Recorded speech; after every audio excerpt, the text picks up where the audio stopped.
नमस्कार, आदाब, जय भीम, सत श्री अकाल।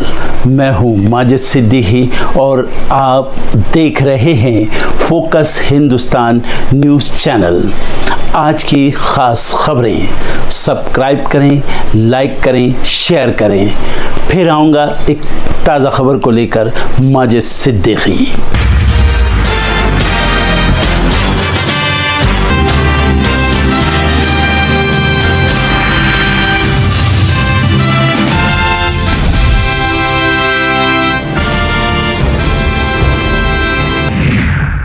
पीएम मोदी आज करेंगे मुंबई इंटरनेशनल क्रूज टर्मिनल का उद्घाटन। समुद्री यात्रा करने वालों को मिलेगी बेहतर सुविधा। गुजरात दौरे पर पीएम मोदी। आज पीएम मोदी रोड शो करेंगे और कई बड़े प्रोजेक्ट करेंगे लॉन्च। यूपी में विधान परिषद की 11 सीटों के लिए तैयारी। 30 सितंबर से शुरू होगा मतदाता सूची का संशोधन कार्य। पाक सरकार पर भारत का करारा हमला। कहा सबको पता है आतंकियों और पाकिस्तानी सेना का गठजोड़। लालू परिवार का झगड़ा खुलकर आया सामने। तेज प्रताप के बाद रोहिणी ने तेजस्वी के करीबी पर किया कटाक्ष।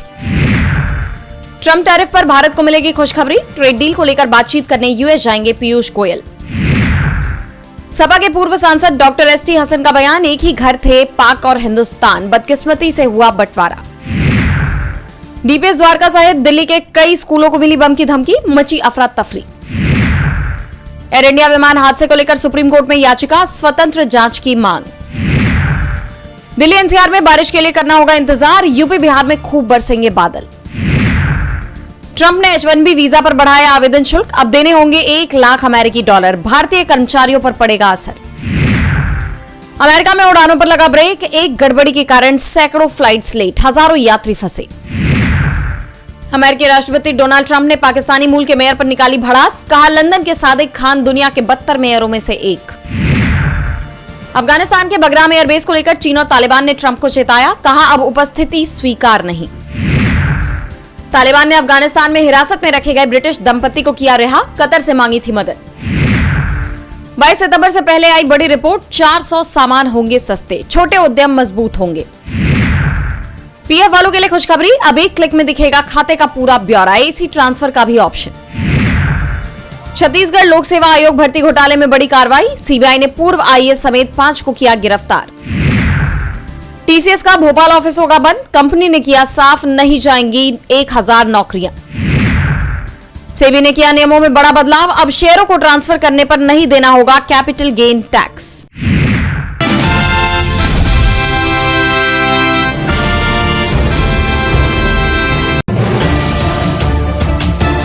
यूपी के बरेली में मौलाना तौकीर रजा का विवादित बयान सामने आया है। पैगंबर साहब की शान में हुई कथित गुस्ताखी पर मौलाना ने सरकार और सुप्रीम कोर्ट दोनों पर निशाना साधा है और चेतावनी दी कि मुसलमानों की खामोशी को कमजोरी न समझा जाए।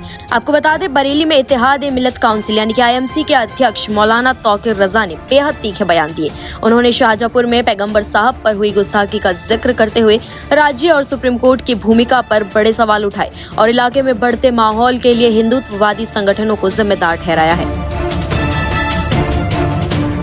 मौलाना तौकीर रजा ने कहा कि मुसलमानों के खिलाफ हो रहे कथित अन्याय और हमलों पर ना तो प्रशासन ने कड़ी कार्रवाई की और ना ही उच्च न्यायालय ने ध्यान दिया।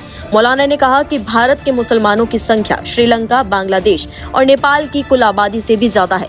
हम भारत को श्रीलंका और नेपाल नहीं बनने देंगे, लेकिन नेपाल से ज्यादा आक्रोश भारत की जनता में सरकार के प्रति है। जिस दिन लोग सड़क पर आ गए, सरकार संभाल नहीं पाएगी। उन्होंने चेतावनी दी कि अगर ये परिस्थितियां नहीं रुकती तो समुदाय को सड़कों पर उतरने के लिए मजबूर होना पड़ेगा और उनकी खामोशी को कमजोरी समझा ना जाए। उन्होंने कहा कि हमारी खामोशी को हमारी कमजोरी मत समझिए। जिस दिन मुसलमान नियंत्रण से बाहर हो गए, हालात गंभीर हो जाएंगे। साथ ही उन्होंने दावा किया कि भारत के मुसलमानों की संख्या कई पड़ोसी देशों की आबादी से भी अधिक है और अगर वो सड़कों पर उतर आए तो सरकार को झुकना पड़ेगा। अगर हुकूमत एक हफ्ते के अंदर हमें कोई आश्वासन देती है, इस तरफ कुछ काम करती है तो ठीक है, वरना हम एक हफ्ते के बाद सड़कों पर एहतजाज करने पर मजबूर होंगे। मौलाना ने चुनावी और संवैधानिक मसलों पर भी अपनी राय रखी। राहुल गांधी के वोट चोरी के मुद्दे से लेकर चुनाव आयोग पर आरोप, NRC को लागू करने के प्रयासों की चिंता और ये दावा कि मोदी सरकार सिर्फ सनातन धर्म के प्रधानमंत्री बनकर रह गई है।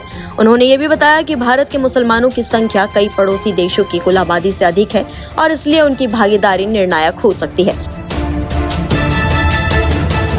तौकीर रजा ने धर्मांतरण के मामलों पर कुछ संगठनों और प्रशासन पर पक्षपात का आरोप लगाया। उनका कहना था कि जब मुसलमानों पर मामलों का रिकॉर्ड बनाया जाता है तो तुरंत कार्रवाई होती है, वहीं हिंदू संगठनों द्वारा कथित धर्मांतरण पर कार्रवाई नहीं होती।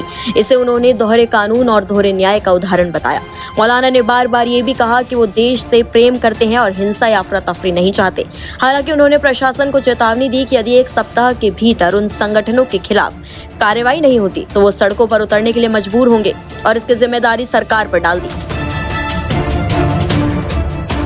हम जिला प्रशासन को 1 हफ्ते का वक्त दे रहे हैं। 1 हफ्ते के अंदर अगर गिरिराज सिंह पर हुकूमत कोई संज्ञान नहीं लेती है, उन पर कोई पाबंदी नहीं लगाती है, अगर जिन लोगों ने गुस्ताखियाँ की हैं उन लोगों पर कार्रवाई नहीं होती है, और ईश निंदा कानून में बार बार कहता रहा हूँ कि किसी भी मज़हब पर, सिर्फ मुसलमानों की बात नहीं कर रहा हूँ, किसी भी मज़हब के धर्मगुरुओं पर या मौजूद शख्सियतों पे अगर अंगुश नुमाई की जाए तो इस किस्म की पाबंदी का एक ईश निंदा कानून लाया जाना चाहिए। तौकीर रजा ने कुछ व्यक्तियों के आपत्तिजनक बयानों पर भी टिप्पणी की और इस्लाम में महिलाओं के दर्जे के प्रति अपने रुख को दोहराया। उनका कहना था कि समुदाय अपनी इज्जत के मसलों पर समझौता नहीं करेगा और वो शांतिपूर्ण तरीकों से अपनी आवाज उठाना चाहते हैं। आखिर में उन्होंने साफ किया कि उनका मकसद दंगा या अफरा तफरी फैलाना नहीं है। ये मामला संवेदनशील है, धार्मिक भावनाओं, कानून व्यवस्था और लोकतांत्रिक अधिकारों का संगम है। स्थिति को शांतिपूर्ण रास्ते से संभालना और आरोपों की निष्पक्ष जाँच जरूरी है ताकि किसी भी तरह की हिंसा या दंगा फसाद टाला जा सके। प्रशासन, राजनीतिक दल और समुदायों से अनुरोध यही होगा कि वो संवाद और कानून के दायरे में रहकर समाधान ढूंढे।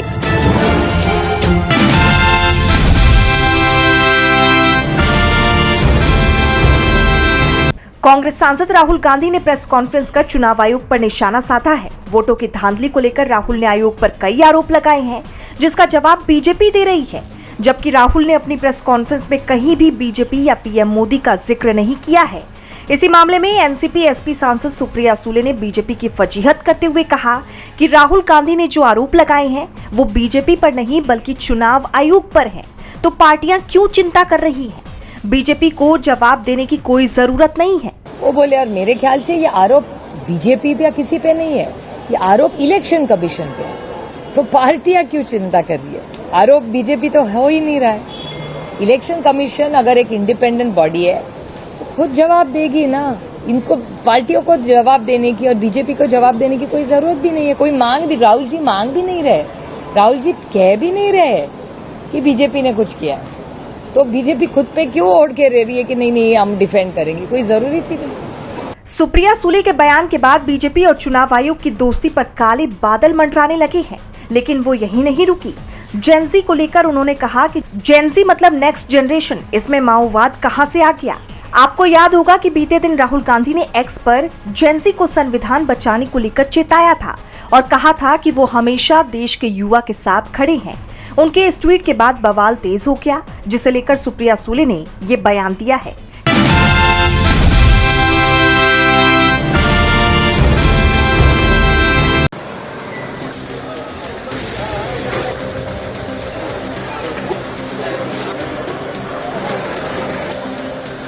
मणिपुर के नाम्बेल सबल इलाके में आतंकियों ने सुरक्षा बलों पर घात लगाकर हमला किया। इस हमले में असम राइफल्स के 2 जवान शहीद हो गए हैं, जिनमें एक जूनियर कमीशन्ड ऑफिसर और एक जवान शामिल है। बता दें कि इस हादसे के बाद मणिपुर के रिम्स अस्पताल में जवानों के पार्थिव शरीर को देखने के लिए मणिपुर के पूर्व सीएम और भाजपा नेता एन वीरेन सिंह अस्पताल पहुंचे। यहाँ वो कड़ी सुरक्षा के साथ पहुंचे थे। That is, this ambush has taken place on security force. Despite all security forces are in process of bringing peace and restoration of normalcy. मालूम हो कि 19 सितंबर की देर रात सुरक्षा बलों का काफिला एक सड़क से गुजर रहा था, तभी आतंकियों ने अचानक अंधाधुंध फायरिंग शुरू कर दी। हमलावर एक सफेद वैन में सवार थे और वारदात को अंजाम देने के बाद मौके से फरार हो गए।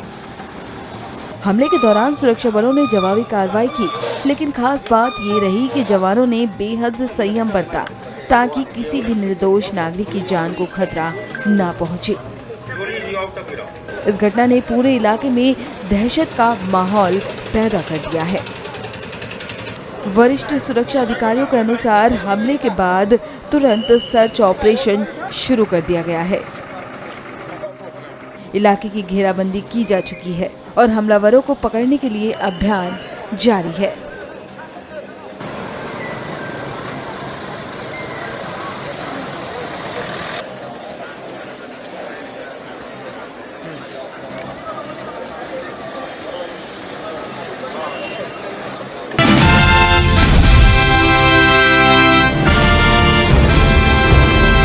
चुनाव आयोग ने सख्त रुख अपनाते हुए गैर मान्यता प्राप्त पंजीकृत दलों पर बड़ा एक्शन लिया है। कई दल चुनावी राजनीति से दूर रहकर भी टैक्स छूट और अन्य रियायतों का लाभ उठा रहे थे, जिसे रोकने के लिए चुनाव आयोग ने कार्रवाई शुरू की है। 2019 से ही आयोग ऐसे दलों पर नजर बनाए हुए है। आपको याद होगा कि पहले राउंड में 9 अगस्त को एक्शन हुआ और अब 18 सितंबर को दूसरा चरण पूरा हुआ है। सबसे ज्यादा 121 दल उत्तर प्रदेश से रजिस्टर्ड थे, जिनका पंजीकरण खत्म हो चुका है। इसके अलावा महाराष्ट्र के 44, पंजाब के 21, मध्य प्रदेश के 23, बिहार के 15 और हरियाणा के 17 दलों का नाम इस सूची में शामिल है। इसके अलावा 359 और दल आयोग के रडार पर हैं। इन पार्टियों ने चुनाव तो लड़ा, लेकिन पिछले 3 सालों से अपनी वित्तीय जानकारी यानी ऑडिट रिपोर्ट दाखिल नहीं की। जैसे आप जानते हैं कि जन प्रतिनिधित्व अधिनियम 1951 के मुताबिक किसी भी पंजीकृत दल को 6 सालों के भीतर चुनावी प्रक्रिया में हिस्सा लेना जरूरी है। अगर ऐसा नहीं होता तो पार्टी का पंजीकरण समाप्त हो जाता है। इसी नियम के तहत आयोग ने इस कार्रवाई पर जोर दिया है।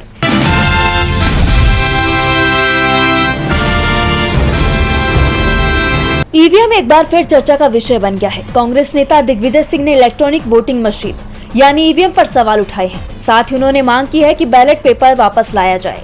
कांग्रेस नेता ने एक न्यूज रिपोर्ट शेयर की, जिसमें दावा किया गया कि इजरायली सॉफ्टवेयर का इस्तेमाल करके दुनिया भर के चुनावों में हेरफेर किया जा रहा है। कांग्रेस नेता ने चुनावों की निष्पक्षता पर सवाल उठाते हुए पोस्ट किया कि आज के हाईटेक जमाने में क्या हम देश के चुनाव हैकर्स के भरोसे छोड़ सकते हैं? जरा सोचिए, क्या भारत के चुनाव बैलेट पेपर यानी वोटिंग कागज से नहीं होने चाहिए? दिग्विजय सिंह ने यह भी मांग रखी कि वीवीपैट की पर्ची वोटर्स को दी जाए। उन्होंने लिखा कि ईवीएम की वीवीपैट पर्ची हमारे हाथ में क्यों नहीं दी जाती? क्या ये मांग जायज नहीं है? सोचिए। दिग्विजय का ये बयान ऐसे वक्त पर आया है जब एक दिन पहले ही राहुल गांधी ने प्रेस कॉन्फ्रेंस कर वोट चोरी को लेकर कई बड़े खुलासे किए थे। राहुल ने कर्नाटक के आलंद में 6000 से ज्यादा वोट डिलीट करने की कोशिश का आरोप लगाया।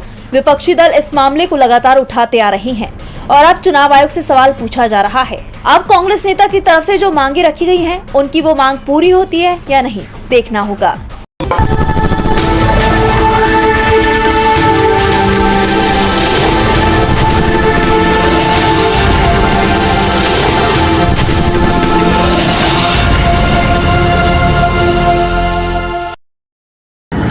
दोस्तों आज मैं आपको बताने वाला हूं कि अगर आपकी बॉडी में मैग्नीशियम की डेफिशिएंसी हो जाए तो आपको क्या क्या प्रॉब्लम हो सकती है। सबसे पहले इंसोमिनिया, नींद ना आना, स्लीपिंग डिसऑर्डर, इंसान सारी रात करवटें बदलता है, नींद नहीं आती, स्ट्रेस लेवल, एंजाइटी बढ़ जाती है इससे, क्योंकि कोर्टिसोल हार्मोन को रोकने में मदद करता है। और अगर आपकी बॉडी में मैग्नीशियम नहीं है तो कोर्टिसोल बढ़ जाता है, जिसकी वजह से स्ट्रेस और एंजाइटी हो जाती है।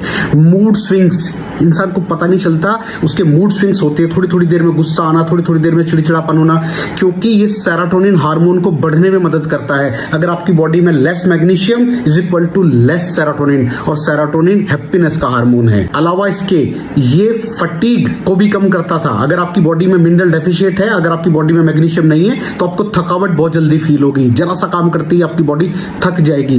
पुअर डाइजेस्टिव सिस्टम, ये डाइजेस्टिव सिस्टम को भी मैनेज करने में बड़ा शानदार रोल प्ले करता है, और अगर इसकी डेफिशिएंसी है तो कॉन्स्टिपेशन, डायरिया जैसी प्रॉब्लम हो जाती है। माइग्रेन बहुत खतरनाक प्रॉब्लम है। माइग्रेन अगर डेफिशिएट है आपकी बॉडी मैग्नीशियम से तो आपको माइग्रेन की प्रॉब्लम भी हो सकती है। ब्लड प्रेशर, अगर आपकी बॉडी में मैग्नीशियम कम है तो आपको ब्लड प्रेशर की प्रॉब्लम हो सकती है। इरेगुलर हार्ट बीट, ये हार्ट बीट का बढ़ जाना, कम हो जाना, बढ़ जाना, कम हो जाना, मैग्नीशियम डेफिशिएट होने की निशानी है। ऑस्टियोपोरोसिस, बोन हेल्थ वीक हो जाती है क्योंकि आपकी बॉडी का 60% जो मैग्नीशियम है वो आपकी बोन्स के अंदर होता है। अगर आप बाहर से मैग्नीशियम नहीं ले रहे हैं तो आपकी बॉडी जो है वो हड्डियों में से लेना शुरू कर देती है, जिसकी वजह से ऑस्टियोपोरोसिस की प्रॉब्लम भी हो सकती है। आपकी हड्डियां कमजोर हो जाती हैं। और मसल क्रैम्पिंग, मसल क्रैम्प, नस पे नस का चढ़ जाना, मसल्स पे अकड़ जाना, बिल्कुल चलना मुश्किल हो जाता है। तो मसल क्रैम्पिंग भी तभी होती है जब आपकी बॉडी में मैग्नीशियम की डेफिशिएंसी हो। और दोस्त, हमारे यहाँ 90% से ज्यादा लोग मैग्नीशियम डेफिशिएंसी के शिकार हैं। कहां से मिलेगा मैग्नीशियम, कितनी मात्रा में लें, किस क्वालिटी का लें? तो उसका जवाब है वेस्टीज प्राइम CMD। इसके अंदर आपको भरपूर मात्रा में मैग्नीशियम मिलेगा, आपकी सारी प्रॉब्लम सॉल्व हो जाएगी। Thank you so much. दर्शकों, देख लिया आपने हमारे वीडियो को। हमें खुशी होगी कि आपने हमारे न्यूज़ को लाइक किया और दूसरों को शेयर किया। अगर अभी तक हमारे चैनल फोकस हिंदुस्तान को सब्सक्राइब नहीं किया है तो तुरंत सब्सक्राइब करें, कमेंट करें और बेल आइकॉन को प्रेस करें। हम हाजिर हैं खबर के लिए।